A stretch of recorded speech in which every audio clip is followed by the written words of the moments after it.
Okay, so I got asked today by a friend of mine why I act like I can't get a man and why I don't date a mutual friend of ours who happens to be a man of God.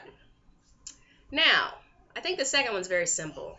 For me, as an atheist, to date a religious person, it would have to be someone who doesn't speak on their spirituality or religion very often, because that naturally would have me speaking more often about the fact that God isn't real. And for the first one, I don't act like this is one that a lot of bitter females usually think about me. She can't keep a man anyways. That's why she's always on Facebook. She can't do this, she can't do that. Come on now.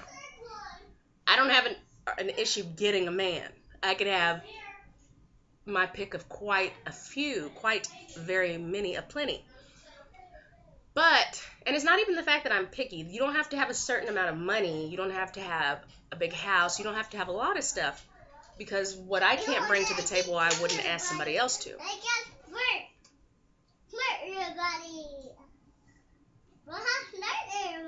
Boy, child, please. Naked baby!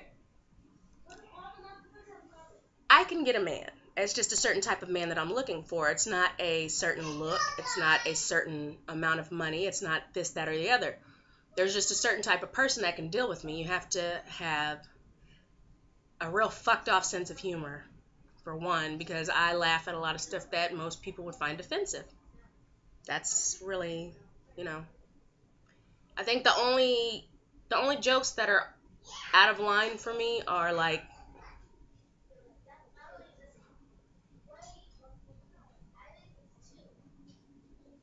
no, pretty much.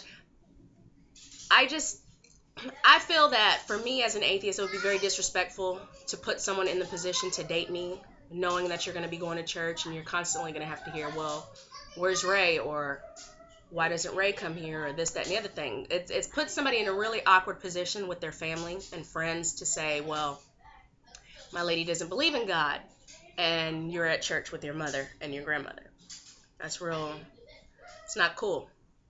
I've came across quite a few really good men that have their shit together, but religion is what divides us, and it will always divide us because I am never ever going to change my position. Unfortunately, a lot of people think that atheism is like a mental checkout, like you get angry and you decide to not believe, and that's not the truth. You actually go through, whether it be something bad or something, usually it has to be something bad that a lot of people go through that they assume, but it's things that make you think and make you actually read deeper into the religion that you were born into, to make you see it for what it is, which is poppycock, bullcrap, poo. Many black people that I've met, and I just happen to love black men, instead of actually searching for the truth, they'd rather just say, you know what, I'm going to believe what I want to believe, just leave it alone, and that's what it is, because you're too afraid to look for the truth in what you claim to believe in. So that's pretty much the only answer I have. And to find an atheist black man, brown man, any kind of man in Texas is like going to a bacon factory and looking for a salad. You might find one, somebody might have brought one for the day, but it's going to be very rare. I don't know. That's pretty much it. I have no issue with Christian men or men who believe in God or love. I have a huge issue with any black person who loves Jesus, but it's not for me to throw in their face every time.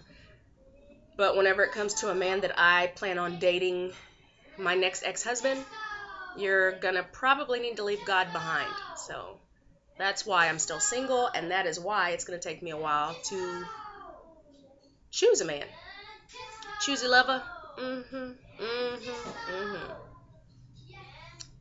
Anyone who actually has sex for sale, any kind of gigolos out there who are easy on the eyes and won't tell anybody, especially my mother, inbox me your prices, and I'll get back to you soon.